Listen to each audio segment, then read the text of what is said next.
Hi, hello. It's Basic Folk, where we have honest conversations with folk musicians. I am your host, Cindy Howes. Thanks for checking out the show today. We're going to have Sunny War on, going through her new album, track by track, the new record, Simple Syrup. But first, I wanted to share some very exciting news that we are announcing a brand new guest host on Basic Folk. Lizzie No will be joining us on July 1st, starting hosting her very first episode. She actually appeared on the podcast. You may have listened to her episode 94, and if not, you can go back and check it out. She's a brilliant up-and-coming singer-songwriter, originally from Princeton, New Jersey. She's based in Queens now. She's just so smart, so funny, and just a really great time. We are so thrilled to be announcing her, and please subscribe so that you don't miss her very first episode coming up on July 1st with our brand new Basic Folk guest host, Lizzie No. And if you want more information, you can go to our website, basicfolk.com, and make sure that you're subscribed so you don't miss it, because it's going to be amazing. Okay, on to the episode today. Sunny War. So pumped about this one. She does go through her new album, Simple Syrup, track by track. Talking to Sunny is like an absolute trip. She has lived through incredible trauma and addiction, but approaches life with a very sharp sense of humor. This all comes through on the new record, which was recorded in her usual spot in Venice Beach with producer Harlan Steinberger. Sunny's deeply rooted in Los Angeles, where she started a downtown LA chapter of Food Not Bombs, giving out weekly lunches to homeless folks on Skid Row during the pandemic. This has made her think really differently about food preparation, which is something she's pretty passionate about. She talks about what it's been like to make so many lunches at a time, and how this process of coming together, handing out lunches, making the lunches weekly kind of feels like church. And then we dig into this record, Simple Syrup, which contains songs about lucid dreaming, sober living, the military-industrial complex, adult men acting like babies, and her self-realization that she's not going to stop drinking right now, even though she's an addict. One album highlight, the song Like Nina, is about Black women, 4 different archetypes: Nina Simone, Aretha Franklin, Tina Turner, and Beyonce. Sunny writes them as personality types and says, quote, "They're the only 4 I'm allowed to choose from." Sunny, of course, aligns herself with the archetype of Nina Simone, kind of crazy, introverted, and a weirdo. Personally, I can't wait to talk to this amazing weirdo again. She is unlike anyone else. I hope you enjoy our conversation and check out her album, Simple Syrup. It's Sunny War, going track by track on Basic Folk.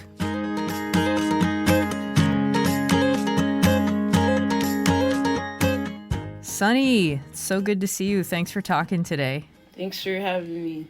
I read a couple things in some recent articles that you did about food, like how much you love it and how you are a good cook. What has been your relationship to food throughout your life? Has it always been good? What kind of associations do you have to the memory of food in your childhood? I would say it hasn't always been good. It depended on who I was living with. My grandma she was good at certain stuff, but she did a lot of now I'm she really boiled and just overcooked vegetables, and they were all mushy and stuff. And I'm kind of mad about it, because now I think she would make me and my cousins eat all of the vegetables, but now I'm there's really no nutritional value anyway, because you overcooked them. So she just sucked at it. But my mom was really good at cooking, and I still use a lot of her recipes for stuff. I didn't get really into food until I was in my 20s, I guess. What did that look like in your 20s when you started getting into it? When I was in my sober living, everybody would cook for the whole house. So that was my first time, it was we had to do that. So I never really cooked before then. But then, they taught me how to fry fish and just make these huge kind of pasta things, and then I started kind of wanting to know more about stuff. And then now I'm kind of obsessed with trying new stuff. And I cook for Food Not Bombs every week. So another thing I learned recently is just how to make like a huge amount of something, which is like, that's really scary actually. It's like hard to make it, to try to say like, okay, this recipe, but times 100 or something. Like, a lot of stuff goes wrong there. But it sounds like you really have like taken to like that kind of style of cooking, because like I read, I don't know if you're serious about this, but you said you wanted to start your own catering company. Yeah, one day, yeah. I kind of think you could just like wing it, but probably not. But there was one time, like my mom, one of her friends asked her to cook for like a birthday party or something. And then after that, someone else asked her to cook for a graduation party. And then it was like this whole thing. And it was like, you kind of just started a catering company just by like just doing one thing for one of your friends. And then you just kept doing stuff. And then she had to tell people no. But they were paying her to do it. And that kind of makes me think like you can just kind of start something like that. Yeah, totally. And then the more business you get, like the more official you get. That stuff is in high demand. Yeah, especially if like you can figure out like a niche thing. Like, because now I'm really good at vegan food. I'm not vegan, but I know a lot of like little tricks, and so that could be a whole thing in itself. How do you associate like food, making food with music, making music? I think I guess they could be similar, because it's like you could be really isolated working on both of those things. Like songs or whatever, like it has to go through a lot of different, you got to change stuff a lot before you feel like it's presentable. And that's a lot with food too, I guess. Because I have to try stuff first before I feel confident, like, oh, I could actually like make this for somebody. So you gotta just change the recipes a little bit, like a lot of different versions of every song, like before the final version. And then sometimes I end up going, like for a lot of my really old songs, I play like a really weird version of them and not how they were recorded. So yeah, you started a chapter of Food Not Bombs for homeless folks on Skid Row in downtown LA, where you're giving out a weekly lunch. And I found like a couple things you said about this that sounds like really interesting. You said, I kind of feel like it's church. It's once a week and it feels good and it helps us come together as a community. Now I see people every week and we know each other. It's also about not looking away when you see somebody in this situation. So how is this experience like church? And also, like, what does that not looking away feel like for you? I don't know if I believe in God or something, but I think it's like the same, or that's what I thought church would be like, because it feels like it's a recharge, I guess, and then it's like a community thing, and it just seems like spiritual in a way, because it's like a lot of people are a part of that chapter now, so it's just sort of like that. It just seems like that's kind of something that church was supposed to do, maybe. But I just wanted to do, because I used to eat at Food Not Bombs, and I just like, there's a lot of people now that come to our thing that I have a lot in common with, and then it's just like a thing of like, it's just like a no judgment kind of thing, and we just talk about all kinds of stuff, and there's like, we also like have a speaker and we play music, and then people come and dance. Like, it's just like fun. It just feels good and it's fun, and it's like, there's like people that are like, oh, we want you to make this thing, not this thing, or something like that. It's just like, we just see each other every week, and now it's like, we talk about different stuff, and like, I don't know. That's kind of, I think that's what church was for some people, is like they go and they see their community and they check in with each other. Okay, let's talk about this record, Simple Syrup. Little bit of background that I'll just ramble off. Recorded in Venice Beach with your producer Harlan Steinberger. Yeah. Is that how you say his name? Yeah, I think so. You recorded it live with the band, first time doing that. Originally, it was supposed to be a double album called Red Pill, Blue Pill. Am I getting this right? Yeah. Okay, but because of COVID, things got changed. You put out this banging EP last year called Can I Sit With You that everybody frigging loved. Then you released a couple singles, got rid of some of the songs to get the 11 tracks on this new record. And the thing that I wanted to know about was that you said that like everything about this record was like kind of all over the place. Like the sequencing didn't make sense, stuff like that. But it seems like you really kind of like leaned into that. How did it feel to like really embrace the chaos during this process, especially like while everything was running parallel to the pandemic? I didn't embrace the chaos. It just got to a point where it's like, fuck it, like, cause Can I Sit With You was supposed to be a part of the album originally, so that was gonna be a part of the double album, and it's like everything just got messed up, and it just got to a point where like Simple Syrup was pretty much done for over a year, cause it would have really come out in the beginning of 2020. So then it was like, oh, let's wait to see what happens. And then it was like a whole year of pandemic. And at first we thought like we still thought it could go away sooner. So I just feel like it was like, okay, it can't just sit for another year. It's like, just have to let it go.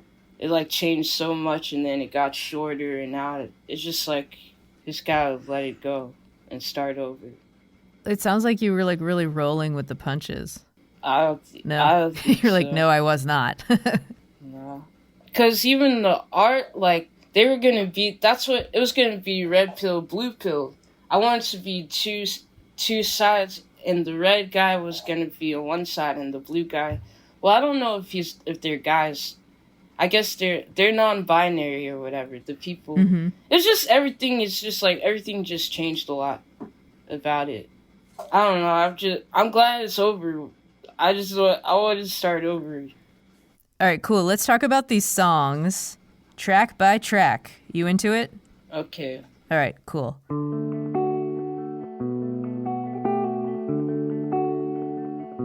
The day was bad. Glad to see it end. It seems the bed is your only friend. Lucid Lucy, you have been a fan of sleeping all your life. You said, I used to practice lucid dreaming in jail a lot and all the time when I was in sober living. What has been your experience with lucid dreaming? It's awesome. Are you able to like control, like you're like, all right, I'm dreaming, so here's what I'm going to do. And you just like decide what you can do? Kind of. I'm not like deciding actions, but I'm controlling how I feel.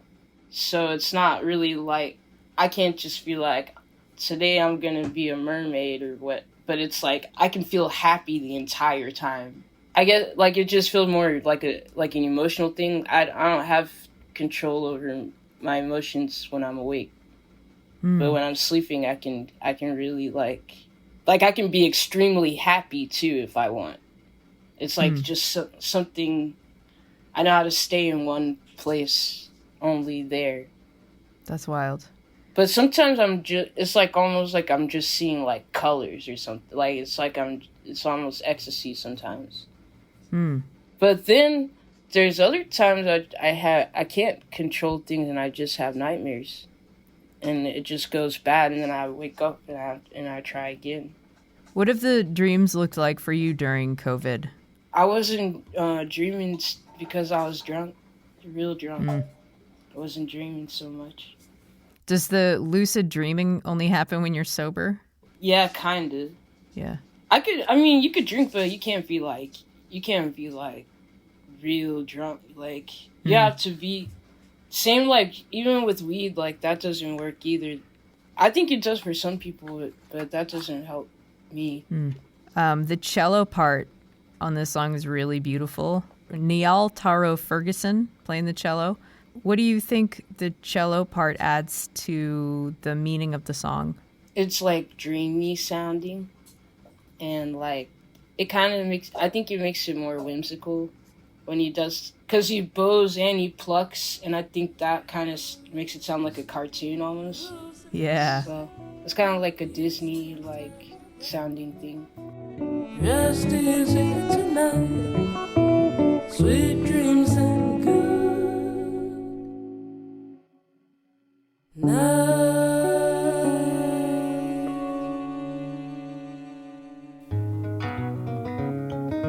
Boy, can't wait till the past year, the pace pop. You need to calm down, check yourself, get your head right. Get a therapist, go to church if you need to. I do not exist to uplift or appease you. All right, Mama's Milk. This song is hysterical.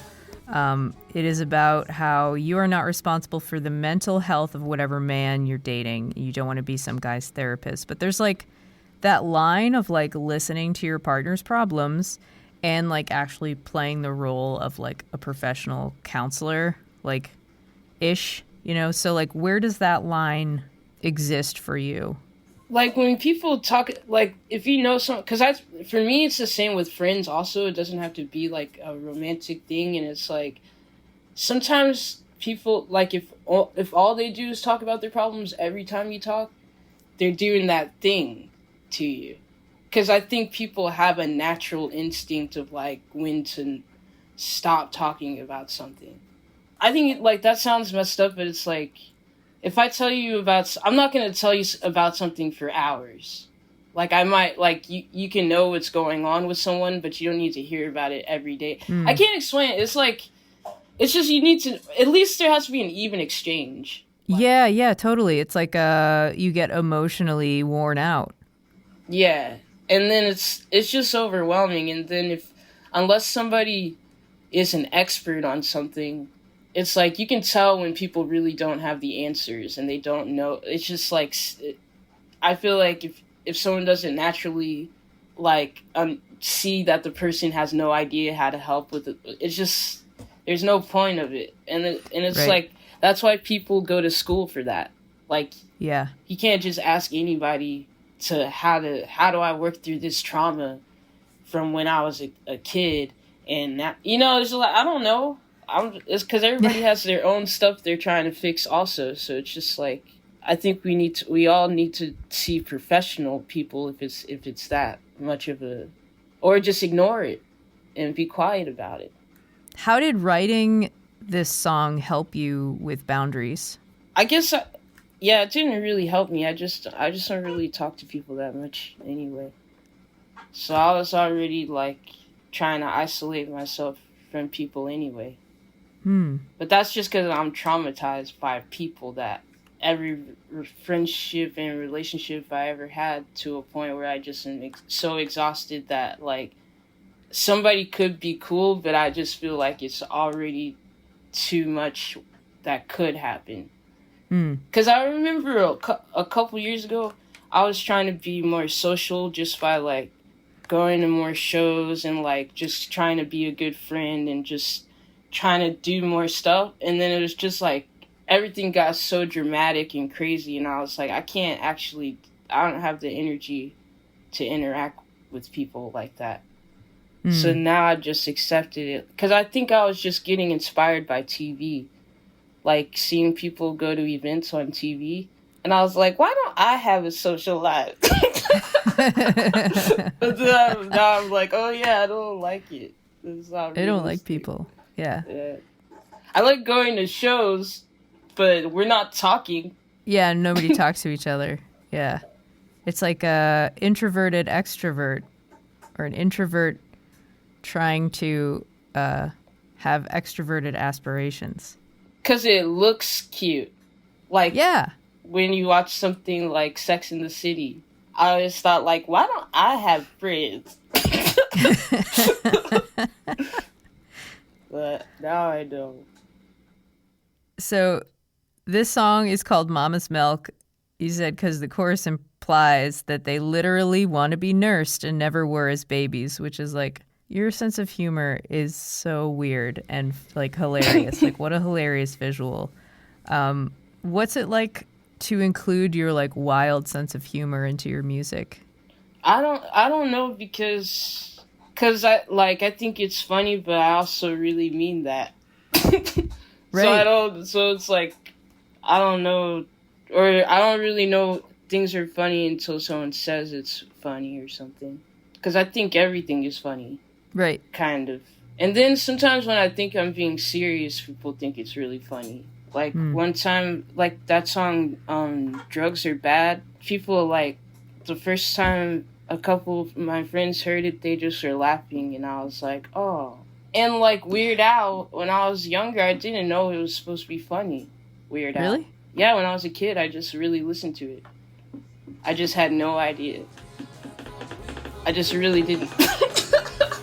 My God, Sonny, you are so complex. I switch you back up and I drink to go back, touch back to win. Get your name by the end of the day.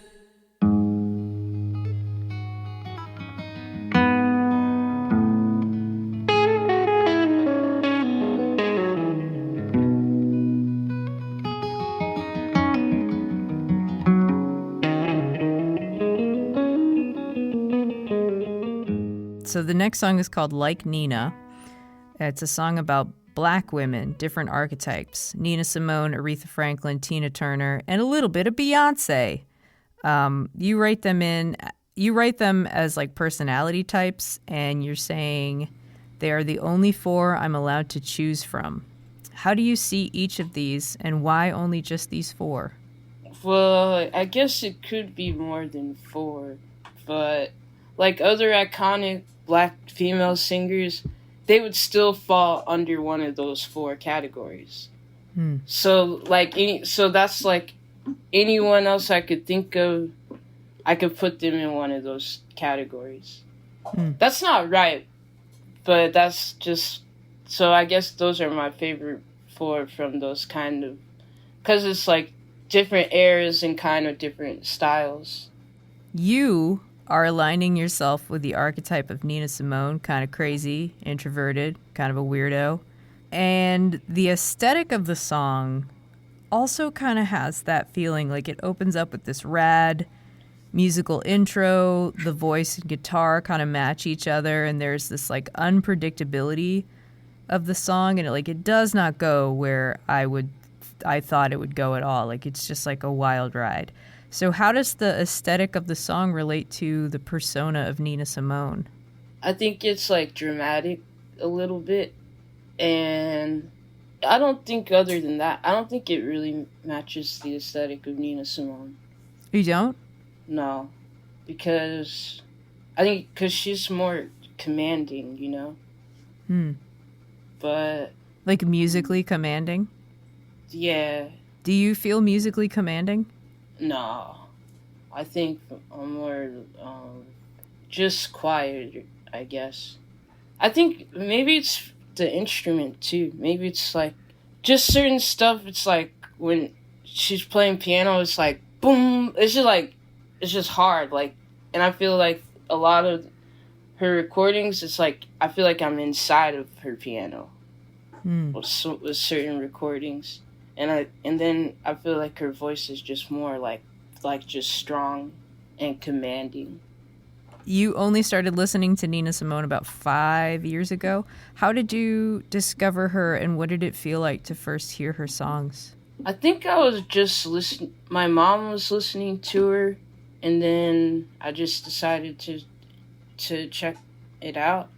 But I was also just getting into Joan armatrading too, and I was just listening to like stuff that I had never really listened to, but I knew people that did, that told me that I should. I don't know, I just got obsessed with her though. It was like the right time. I think people like music comes at the right time that you need, and I was just kind of looking for a different mood, like just a totally, because I'm pretty sure like before that I probably wouldn't have liked it. because I wasn't like patient enough to like certain things. Like there's like I was like only listening to punk and stuff for a while, so it was hard for me unless there was guitar involved. I wasn't really as open minded to stuff. So that if it didn't have the BPMs. Yeah. So I think it was also just being more open to like lyrics and what people are saying that made it more like whoa. Because I think she's like the most relatable writer, I think.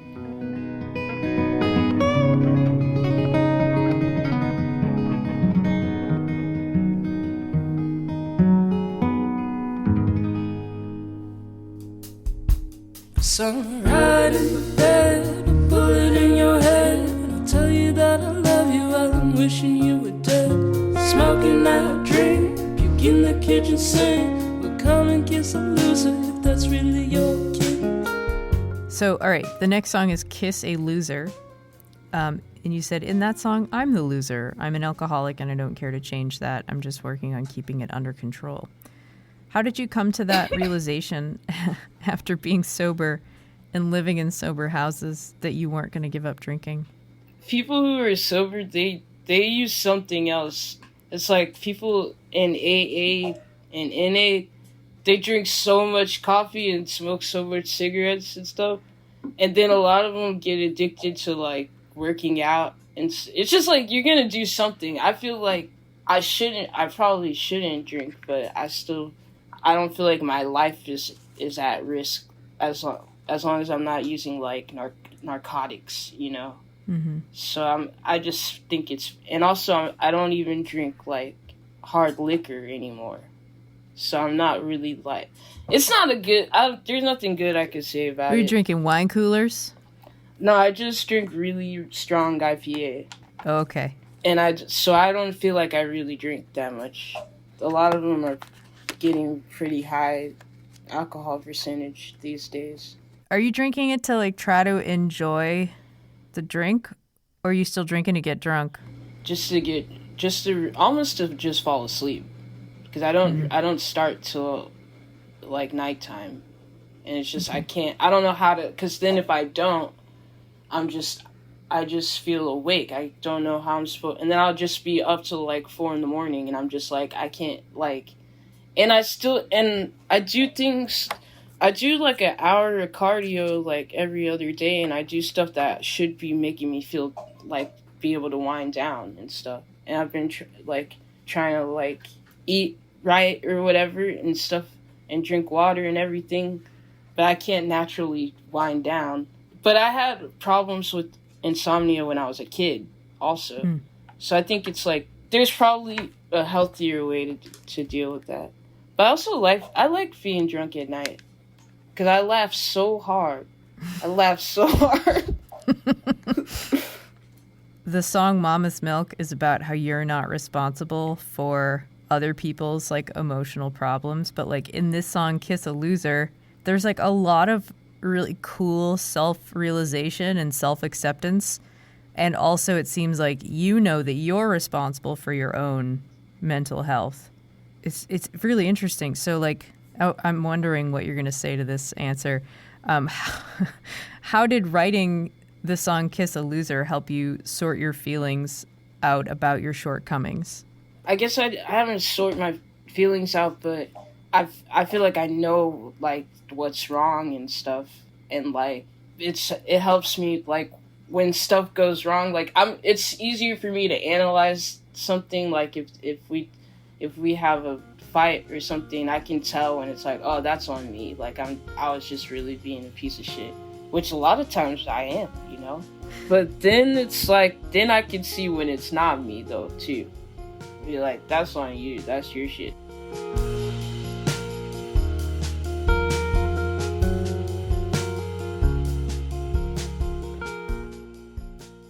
Love me one time, and I love you too. May the stars align for me and you. A Love So True. Okay, this is your rom-com song that somebody needs to put in a movie. From my perspective, this is a song about crushing hard on someone and hoping that like this is going to be the real LOVE thing. Unapologetically pursuing the bullshit we see in romantic comedies. That's a direct quote from Sunny War. There is like, so I feel like I've been off every time I've had like an observation about the sound of the song, kind of like relating to the meaning. So you can tell me if I'm wrong about this. But in A Love So True, there is like an edge to this song in the lyrics and in the music. So where does anxiety appear in the song? And like, what's that line for you between like fun anticipation and being like really scared and trying to be cautious? Like, the song to me is not about crushing on someone. It's about opening up to trying to so like, it's more like about, it's like after a lot of stuff has gone wrong, you still going back and be like, I'm gonna try it again. Like, it's supposed to be like, get out there, like that kind of thing. So, like, to me, it's like about that's how people feel in the summer or whatever. Like, that's like hot girl summer type of shit. Where they're like, I'm gonna get out here. I don't know. But it's also like trying to say, like, don't let stuff that happen with other people make you give up on every person, because that's still silly. A love so true, a love so true, a love so true, a love so true, a love so true. I ain't no scholar, I need to turn $1 into 10. Love my mama on the collar and tell her that she never need to work again. Losing Hand. The influences on this record are more like blues and jazz than before, and Joan Armatrading, Nick Drake play into that influence. And both of those performers are very like stylistic guitar players, and on this song, it sounds like those influences were coming into play. And you say, I haven't found my voice as a guitarist yet, but I think I'm getting closer. So what does that mean and look like for you to find your voice as a guitarist? I guess like I would think I found my voice as a guitarist if I was like really like proud of stuff. Like, there's stuff that I would play differently now. So like with Nick Drake, there's stuff like he could say that record is perfect, you know? Like, as far as the guitar, like there's a lot of stuff where I could be like, all those takes are perfect and the way you put it together is perfect. Because with old songs, like I found a better way to play them, but it's like I didn't think of it at the time, you know. I had to keep. So I think that would make me feel like I knew my voice when I could be like sure about stuff. Like, this is the best way to play this, or this is my idea, and this is the clearest way. Because I can't like commit, because I still haven't committed to my picking style yet. Even though it sounds the same, I'm changing it a lot. And now I used to use 2 fingers, and now I'm using more fingers to pick. So that's changing a lot of stuff too. How do you get a new finger in the mix there? I don't know. Just started happening this, like, just recently, actually. Which finger are you throwing in there now? My middle finger. The best one. Yep. And actually a little bit of this finger. What's that called? The ring finger? Yep. A little bit of that. Well, just maybe I've been down there losing it.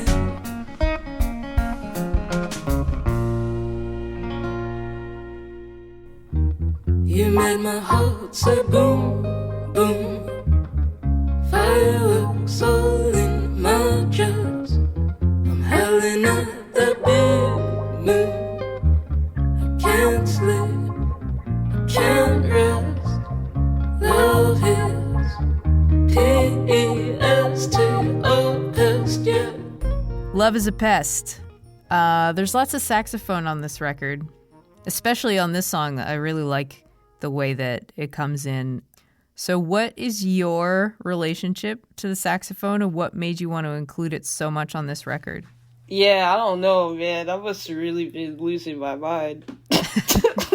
Normally, that's not an instrument people lean into unless you're Van Morrison.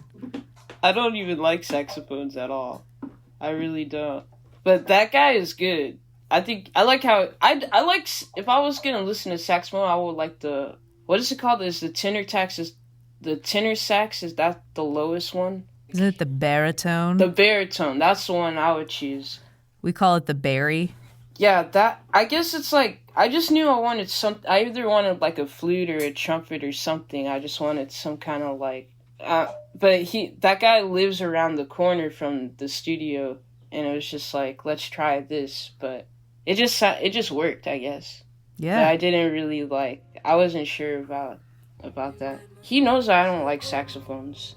Except for some reason I did think on Mama's Book, I did think that it would be cool. I wanted either trumpet or saxophone. But only if it was like wailing, you know? I can't sleep, I can't rest. Love is P-E-S-T, a pest. The life we knew, it came in winds. Ready or not, the change is here. All right, Its Name is Fear. You wrote this song during the first 3 months of COVID. You'd been having some panic attacks. Very relatable. What were those like, and how have you been working to like curb your anxiety? The panic attacks were just scary. Like, I just couldn't breathe, and then I would go outside and I would just be breathing really fast, and it's like certain times I was like, should I call an ambulance?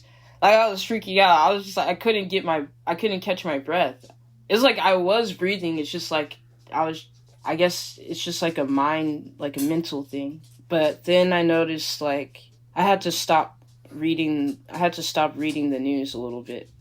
It was like a thing, like I would drink my coffee and I would feel like looking at everything and just reading everything, and it's like, it was too much. It was just too many things at once. Yeah. And I think, so I had to change to like, try to see what's going on every couple days or something. Like, don't feel like it's not easy stuff that we have to look at every day. And also just the phone in general too. Just putting it down. That helped a lot. Do more stuff, like go, like try to just walk or whatever, just do stuff and not think about, I think it's like trying to know everything that's going on all the time. That could just also make you go crazy. And then on top of like suddenly being unemployed and not knowing what's going to happen and how long is this going to last, and am I going to get evicted, what am I going to, like all this stuff on top of trying to keep up with what's going on politically. It's just too much stuff. So now I have it more under control because I don't tune in all the time. Yeah. So you said this song is about paranoia and feeling like you're in jail. As someone who has actually like experienced that, how could you relate both experiences? Being in the pandemic is a lot easier than being in jail. But I get the metaphor or whatever. But you can't go out and take a walk and like smoke pot and like drink in jail and like still talk on the phone and stuff like that. And no one's gonna beat you up at your house or threaten to. Hopefully not.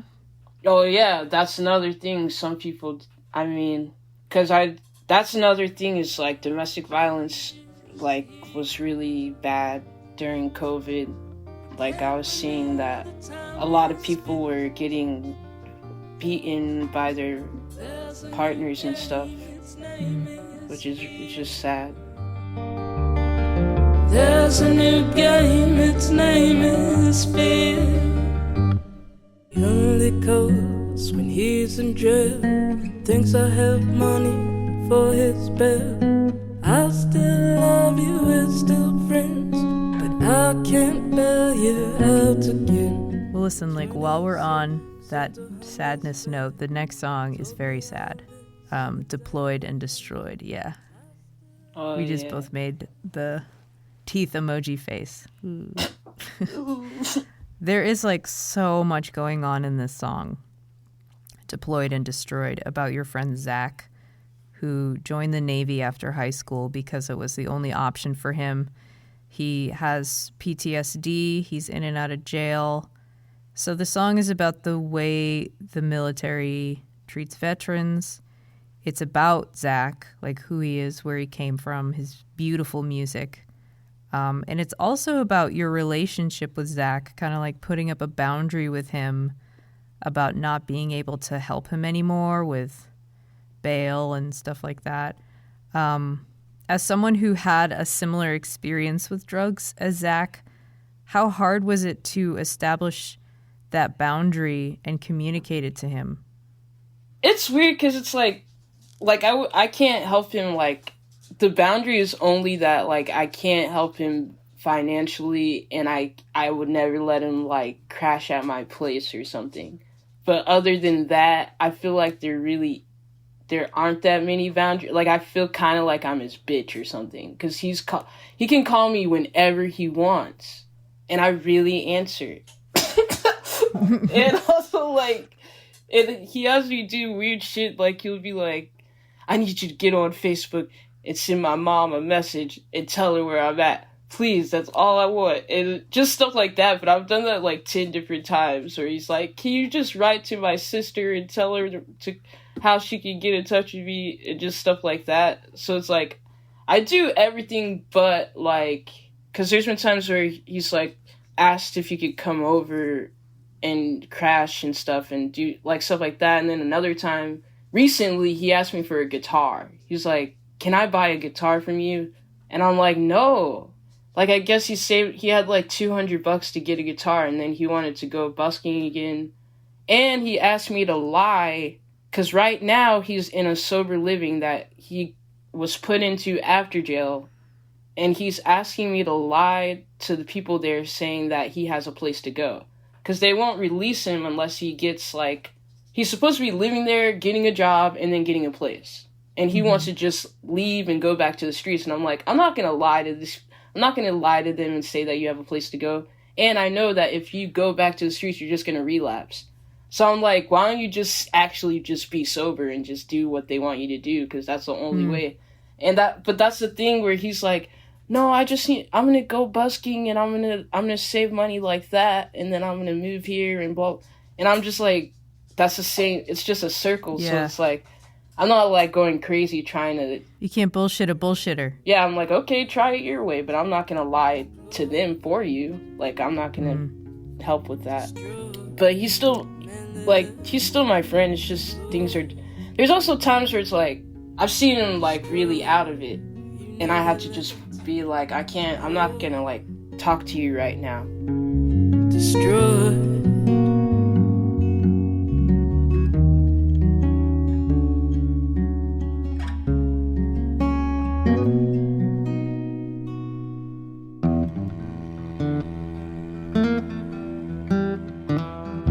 You speak words that aren't true.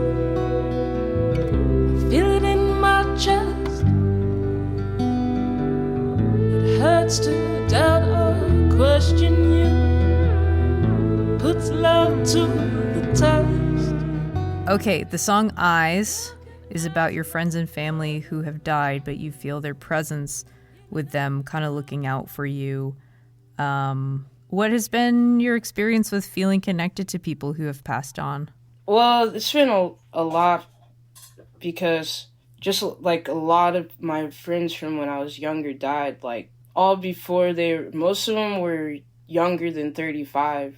When you're an addict, I guess, and then most of the people you know are addicts and alcoholics. It's like a lot of people die and stuff in it. So, but the last friend of mine that died, he wasn't using, and he got hit by a car, and it was just the most out of nowhere thing. And I kind of went crazy for a while.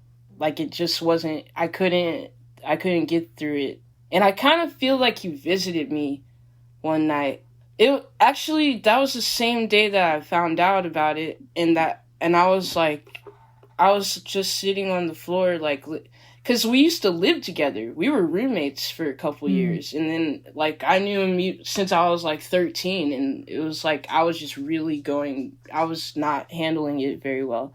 And I felt like he came and sat with me at one point. And then I just feel that way even about, like, my grandparents and stuff. Like, I still feel like I can kind of, like, get in touch with my grandmas in a weird way. And just, like, even old friends, like, if I think about them hard enough, I feel like I can feel them there. Mm-hmm. So it's just the only way I know how to deal with death right now. Is, like, they're just somewhere else. But it kind of messes with what I believe about other stuff. You said, you just mentioned that you have known people who have died before they were 35. I think you gave a number. You said, I've known more than 50 people who've died before they were 30 years old, including your friend Otto that was killed by the hit and run drunk driver. So grief for you is, like, not a new experience. So how did this song Eyes help you with your grieving process in general? I don't think the song helped, but, well, I guess it's, like, trying to honor them, I guess, and just acknowledge them. Because they are still my friends. Sometimes that can get really dark, because I think about a lot, because it's, like, a lot of them were street kids that I traveled with, and, like, to me, like, that when I was a teenager, like, that was like how I was learning about the world. So it's like that was like the most meaningful time of my life, really, was when I was traveling. And it's just like the people that I would see in those different places. It's just like none of the cities, nothing feels the same anymore, because it's like all these people are gone, and it's just like. But then sometimes I think I'll be at a certain place and I'll think about them and I'll reminisce, and it gets really, like, weird, because it's like, oh, but nobody's here. Because there was, like, a time where, like, San Francisco used to be, like, was crazy, like, just, it was, like, completely taken over by gutter punks. And it was just, like, in New York was like that, too. New York kind of still is like that sometimes. It's just different. You probably wouldn't talk to your friends from when you were a teenager, but if you wanted to, normally, you could see how they were doing or something. And it's just weird to be like, oh, all these people are just fucking gone. Like, and then a lot of them are older, too. Because there's different train kid crews and stuff, like little punk gangs and stuff. And it's like, some of them are just completely gone. Like, that's just also substance abuse. That's a really serious thing. A lot of them, it was liver failure, which that's a lot to have liver failure before you're 30. Like, that's a lot you're doing a lot. Friends that are living in debt, babe, watching all that I do, all that I do.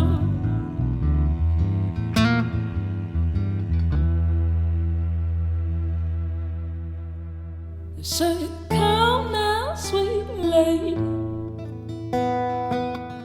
bring your big baby, broken guitar, soft-spoken, bizarre, because she wants it, she cries. All right, we got one more song about your big baby. Oh yeah, big baby. My favorite line in the song is, she's mine, but she hates me. So it's about your favorite guitar, which you call Big Baby. 31-year-old true American guild. Has a big personality. So what is this guitar like? What is her personality like? She's a bitch. No. Well, there's some weird stuff about that guitar where it's like, which I know it's really like, it depends on the temperature or something, but sometimes it's like the strings, they'll be touching the frets, and it's like, it sounds broken, like you would take it to a shop. And there's times where like I've taken it and then it changes back and it's fine again. And people think I'm crazy, but it's like it really like moves around a lot. And I think it's like the type of wood that it is or something. Like it kind of like it shape shifts a lot. But people think I'm crazy if I say that. So maybe it's not true, but I don't know. Cause there's been times I'm like, oh, this shit, I have to get the neck. It just needs to be lined up, and then it'll be fine in a way. But then I take it home and it's not fine again. It's not fine. And then just stuff where like just one string will just completely detune out of nowhere. But that doesn't happen all the time. It's like stuff where I'm like, there's some kind of like, it's cursed or something. It's trying to like, just trying to throw me off all the time. Where did you get her? On Craigslist in LA. Because I wanted to get a guild, but I knew I didn't. I just wanted one of the American ones. I didn't want, like, when they started mass producing guilds, it's like, it's just not the same as the, I only wanted an old guild, and I knew it would be cheaper if I just got it from, like, a private person. And I really wanted a jumbo guild, but I ended up with this one, because it's like, when I played it, I was like, nah, I like how it sounds. It just sounds, I like it. Out of my head, out of my head, out of my head.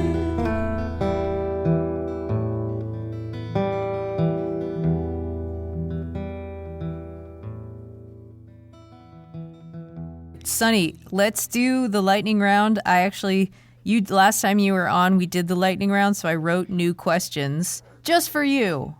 Okay. You ready? Yeah. Okay, here we go. What is a song that makes you cry every time? I don't know. I like Twilight by Elliott Smith. Oh, yeah. Good choice. All right, who is your guitar hero? I don't know. This is messed up, but Angus Young. Good night, everyone. All right. What is your favorite scented candle? Neon guava. Do you have it right next to you? Yeah. Yeah. But I don't even know what they are. I just pick them randomly. It's like I just get, because they were on sale. Listen, I don't bash anyone's candle buying process. You get what you want to get. Okay, who do you unabashedly stan? I don't know if I'm too old to use that word, but who do you unabashedly stan? YOLO. Yeah. Oh, that's a good one. In an unhealthy way. Okay, what's one product you cannot live without? Oh, castor oil. I need it for my hair, because my hair's falling out. Oh. It's not like falling out. It's just like I've been not taking care. I need it. Okay, I need the castor oil. No further questions. What is your favorite musical? Hedwig and the Angry Inch. Oh, good one. Tell me about your favorite pair of sweatpants. I don't have sweatpants. No, I don't believe you. I don't. All right, fine. I wear men's boy shorts. Oh, all right. Most shameful quarantine activity. I can't remember the name of the group, but there was this group in the 80s, and they were like a rap group, and they have this song, it's like, Yo mama smokes crack rock. Yo mama smokes crack rock. So just look up your mama smokes crack rock, and one time during the quarantine I ate mushrooms and I listened to that song like 10 times in a row. And I think that was like the lowest point. Wow. For me. Okay. Redemption time. Most respectful quarantine activity. Oh, Bushimi went to see a groomer. Nice. How is little Steve? He's right here. Well, he got his nails cut, and good dog. Now he's pretty big now. Oh my God, he's huge now. Hi, bud. Oh my God, his eyes are so funny. He's almost a year old, and he doesn't bark as much as he used to, which I'm glad. I think I'm just relieved because I kind of thought he was going to be like one of those, barking all the time yappers. But I think that was just like more like a younger, like a puppy thing. What a cutie. Okay, last question.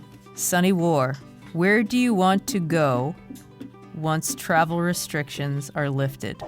I want to go to New Orleans. I told you already. I've never been there. Oh, that's right. Okay. Seems obtainable. I could probably go now. You could go now. Yeah. Well, this was fun, Sunny. Thank you for talking to me and talking about the hard stuff and making us all sad with your great music. Thanks for having me.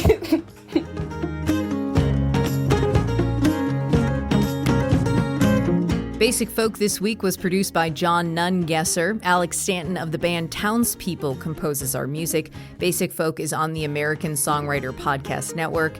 I'm your host, Cindy Howes. I am totally keyed up about everything in life right now, so thanks for putting up with me and dealing with me. And please subscribe to Basic Folk so you don't miss Lizzie's first episode. And you can find Basic Folk wherever you get podcasts or at our website, basicfolk.com. All right, we'll talk to you next time. Bye.